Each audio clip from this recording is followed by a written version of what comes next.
Hola amigos de Viviendo la Fotografía, ¿cómo están? En el capítulo anterior vimos algunos conceptos básicos de la fotografía. En este y en los siguientes dos capítulos vamos a hablar sobre el triángulo de la exposición, que se compone de la sensibilidad ISO, la apertura del diafragma y la velocidad de obturación. En este episodio vamos a hablar sobre la apertura del diafragma.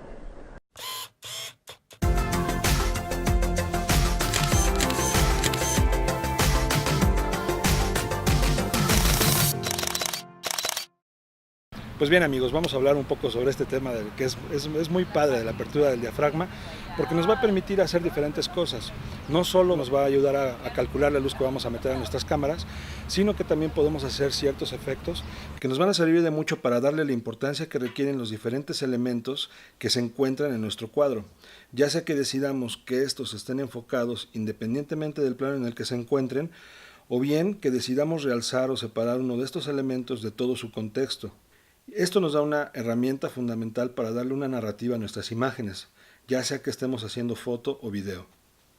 Bueno, primero, ¿qué es el diafragma? El diafragma es una parte que está en nuestro objetivo o en nuestra lente, que está conformado por medio de unas aspas que abren o cierran dependiendo el valor que nosotros le demos. Los valores que existen para determinar esta apertura de nuestro diafragma se determinan con una letra F minúscula. Y mientras menor sea el número, quiere decir que es mayor la apertura. Digamos que es inversamente proporcional. Mientras más chico es el número, mayor es la apertura. Entonces, si tenemos una apertura más grande, ¿qué es lo que va a suceder? Va a entrar más luz a nuestra cámara. Si tenemos una apertura más chica, pues bueno, vamos a meter menos luz a nuestra cámara. Pero no solo eso. También esta apertura nos va a determinar mucho lo que es la profundidad de campo. La profundidad de campo es la distancia por delante y por detrás del objeto enfocado que aparece con nitidez en una foto. Tenemos mucha profundidad de campo cuando todos o la mayoría de los objetos los vemos de forma nítida. Un ejemplo de fotografías con una gran profundidad de campo podrían ser las fotografías de paisaje, o cuando, por ejemplo, hacemos un retrato de alguna persona que está visitando, no sé, las ruinas o las pirámides o algún edificio importante. Pues bueno, por muy separado que esté de estas edificaciones, pues queremos que todo en el cuadro esté nítido, tanto la persona como el lugar que está visitando, ¿no? Y por el contrario, decimos que existe poca profundidad de campo cuando el objeto se ve nítido, se ve bien enfocado, pero los demás elementos no están tan enfocados. Quiere decir que en este tipo de tomas se le está dando la importancia que tiene al objeto en nuestra composición. Algún ejemplo de este tipo de fotografía serían, no sé, las fotografías de detalle de algún objeto, las fotografías de producto, también las fotografías de retrato, en las que vemos muy separado al sujeto de todo su entorno. Tenemos en la gráfica que del lado izquierdo tenemos más apertura. Entonces, tenemos 1.4, 2, 2.8, 4, 5.6, 8, 11, 16, 22. Entonces, mientras más nos vamos yendo hacia el lado derecho, menor es nuestra apertura. Por lo tanto, va a entrar menos luz a nuestra cámara. Ahora, ¿qué sucede con la profundidad de campo? Mientras más apertura tenga, mientras más bajo sea el número, pues bueno, la profundidad de campo va a ser menor. Entonces vamos a ver algunos ejemplos para que nos ilustre bien esta parte. Es un comparativo donde tenemos la misma imagen tomada con diferentes diafragmas. Vamos a ir viendo cómo se comporta con diafragma abierto hasta llegar a uno muy cerrado, que es el 22. El fondo va cambiando de estar totalmente desenfocado a casi totalmente nítido. ¿Por qué no está completamente nítido? Porque tenemos el árbol en un primer plano muy cerca y no solo la profundidad de campo depende del diafragma, sino también de otros factores, como a continuación lo veremos.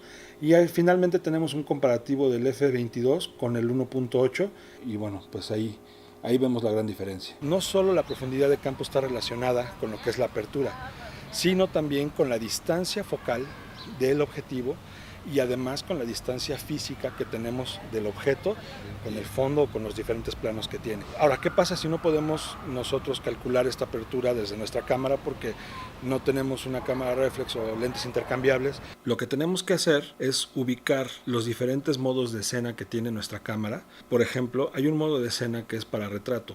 En este caso, lo que va a tratar de hacer la cámara es de ocupar diafragmas abiertos Por el contrario, si necesitamos que todos los elementos de nuestra escena queden enfocados, lo que tenemos que hacer es ubicar el modo de escena de paisajes, por ejemplo, y en este caso la cámara lo que va a hacer es ocupar los diafragmas más cerrados posibles. Actualmente, este tipo de escenas también ya están disponibles en muchos de nuestros celulares y también nos permiten manejar ciertos valores. Si nuestro celular no tiene ninguno de estos controles, lo que va a intentar hacer es que todo lo que está en la escena quede nítido, lo cual es conveniente si queremos conseguir eso en nuestra fotografía. Si por el contrario lo que queremos es dar este efecto de que tenga poca profundidad de campo, lo que podemos hacer es situarnos muy cerca físicamente del objeto al que vamos a fotografiar. Muchas veces tocando la pantalla se obtiene el enfoque donde nosotros queremos y cuando esté enfocado esto disparar.